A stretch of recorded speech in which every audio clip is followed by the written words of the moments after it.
Hey everybody, it is Tuesday and we are cooking up some flourless brownies in the kitchen today. Yes, these are actually flourless, but they are delicious, chewy. They've got a great consistency to them and they're sure to please even the pickiest brownie eaters in your family. To begin with, let me talk a little bit about the ingredients. How are we going to do this, right? Well, the secret ingredient is zucchini. So, before we get started, we need to shred this zucchini. Let me grab a knife, 1 second. And you can do this a couple of ways if you like. I am going to use my food processor here. And I'm going to be using the smaller size of my shredding disc. If you don't have a food processor, you can always use your box grater. This is actually a nice fine size would be this side, but you can also use the larger size. The reason I say I use the smaller size is because the finer the zucchini, the better it mixes in. And if you're trying to hide in those healthy zucchini bits, you might want to do the smaller grating so that it blends a little bit better in. So I'm just going to take my ends and cut those off of my zucchini. Because I'm putting it into my processor too, I'm going to cut my zucchini in half. Why? Because then I can use my wide feeder chute here and then just pulse it. Right? If I had it closed. And there you go. Easy as that. So why am I adding zucchini? Zucchini is a great ingredient that adds moisture to the brownie. It's also a nice substitute, as I said, adding in some vegetables. Vegetables, as we know, are anti-inflammatory, so we always want to be able to add in vegetables whenever we can. This is a sneaky way to do it. Let me just get rid of my food processor right now, since I don't need it, and get back to the business of making brownies. So, we have one ingredient made, right? What are the other ingredients? Before we get to that, I'm going to prep my dish. So these brownies, I'm going to make about 16 brownies, and I'm putting it into an 8x8 tin lined with some parchment paper, and I'm going to spray it with some olive oil just along the sides. You know, I truthfully don't know if you need to do that since you have the parchment, but I just do it just in case.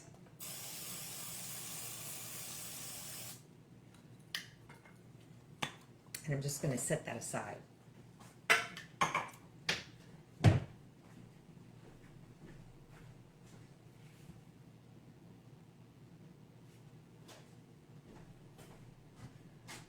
All right, so I have my bowl here. I'm trying to get my camera to behave today. I don't understand what's going on.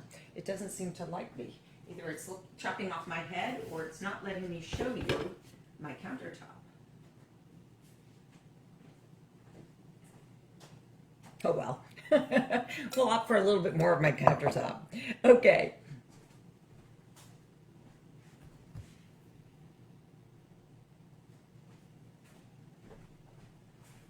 Alrighty, so let's find out then. So what are our ingredients? We need almond butter. So I use natural almond butter. It doesn't have added sugars. This one does not. Yes, I usually get the ones without the salt. Sometimes I accidentally get some with salt, but I try to do it without the salt. I'm going to add in 1 banana. My banana here today was frozen. I keep them in the freezer for recipes just like this. Mine, it's looking kind of a little icky, but what's nice about a banana that's this ripe is that it's very sweet. So I really do like to add in ripe a banana as I can. As a banana matures, its starches turn into sugars. And that's what we're looking for today, to get that sweet flavor. So I'm going to add in a half cup of my almond butter.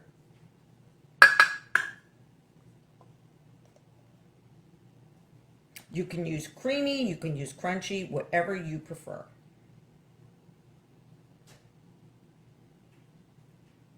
All right, just cap that. And I'm just going to add it now into my bowl. Oops. Grab a little bit more of that out. There we go. Perfect. I'm going to add that very messy banana, but that's also going to be nice and sweet. I'm going to add 1 egg. Whoops! Wow, that one flew out of my hand. The egg is what helps hold things together when it bakes. So that's an important ingredient to this recipe. I'm going to add a little bit more sweetness by adding in some maple syrup. I'm going to add in 3 tablespoons. This is a local maple syrup that I'm lucky enough to be able to have. It was a gift.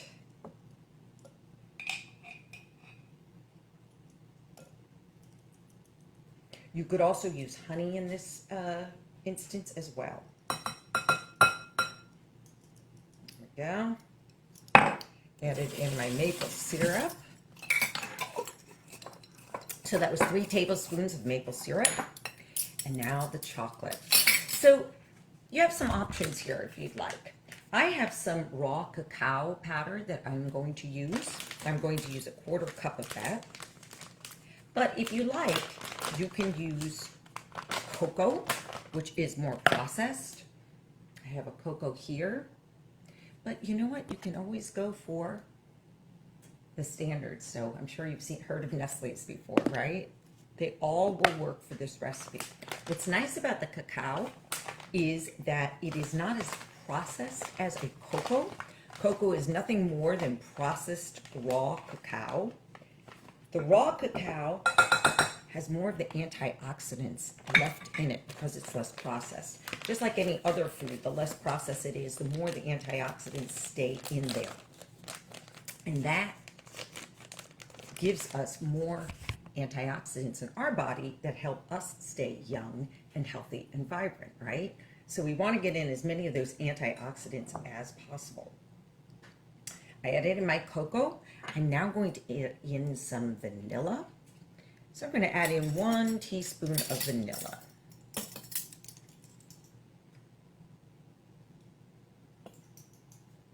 All right.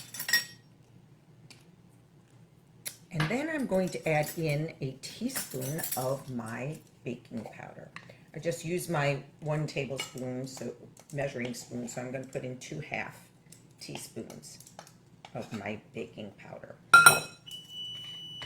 Well, that's my oven telling me that it is up to temperature. I have preheated it to 350 degrees. And let me give this a little mix now. So I want to mix these ingredients in. You could use a whisk for this as well. Whisk might have actually been a little bit better because I want to get that egg a little bit beaten. But let's see how we do here. We're doing all right. So I just want to mix that in. Oh, I can smell that chocolate. It's always such a good smell.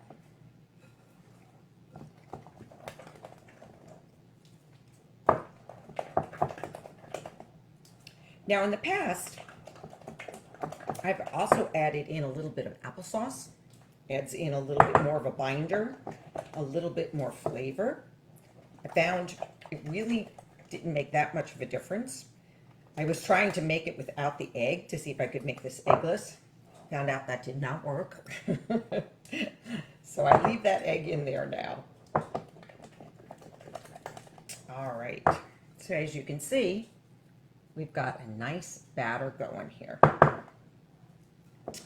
And now it is time to add in our zucchini. Now, remember I said I shredded it thinly. See, you can see that it's very finely shredded. The reason being that it just mixes better and blends better and cooks in better. I've made it both ways with chunkier zucchini, and the flavor is just as good.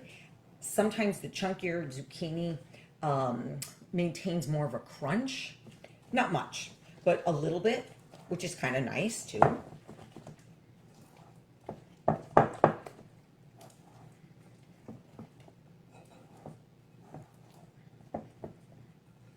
All right, I'm going to just hold this up to you so that you can see what the batter looks like at this point.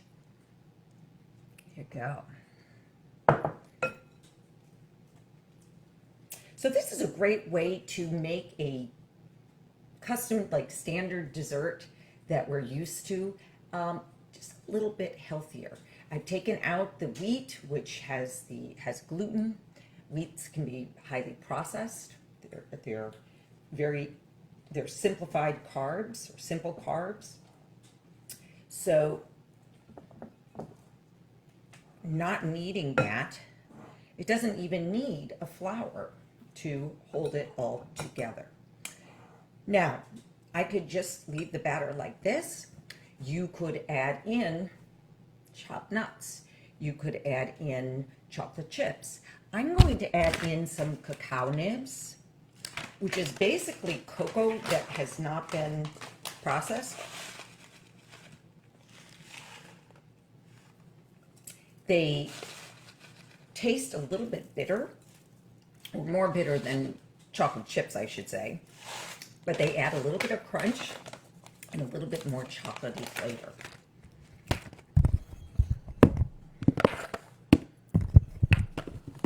Just want to rearrange my things here so my table doesn't get too crowded. And I'm just going to mix those in. You could alternatively just sprinkle these over the top before baking. Trying to think if there's anything else that I've added in before. You could add in almonds. That would be an option. You could even add in raisins if you wanted to do that.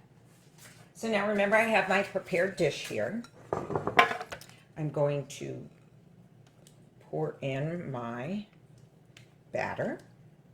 Get as much of that goodness as possible.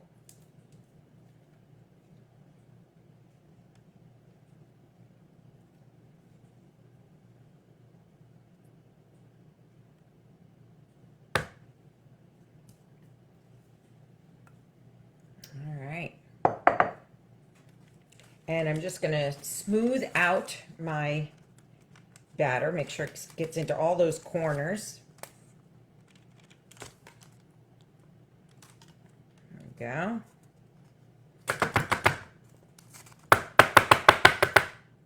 I got some unmixed in zucchini there. There we go. All right. And there we have it. I'm ready to put this into the oven. So at 350 degrees, I'm going to bake it for, let's see, how long did I have it here for? I believe it's for 25 minutes. 30 minutes. Okay, corrected.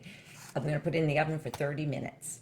All right. I will post the brownies when they come out, but I just want to show you again, if you missed it from the beginning, this is what the finished brownie will look like. All right. So you can see, wonderful consistency. Has just a little bit of that banana flavor in it, but a lot of chocolate. If you add in some chocolate chips, it'll be even chocolatier. The ones that I just put into my batter will have the cacao nibs, which will give it that little bit of extra. So I hope you get to try this. Please let me know. I always love getting emails or messages in the comment section if you've tried it, to see what you think about it. As I said, it's a healthier version of our traditional brownie. Anti-inflammatory for that reason. And those antioxidant and anti-inflammatory foods, as we know, help us age less quickly and keep us energetic, helps with our well-being and our vitality. I hope you get to try it. If I don't see you beforehand, I will see you next week, next Tuesday in the kitchen, when we'll be cooking up another healthy recipe. Until then, take care, stay healthy. Bye-bye now.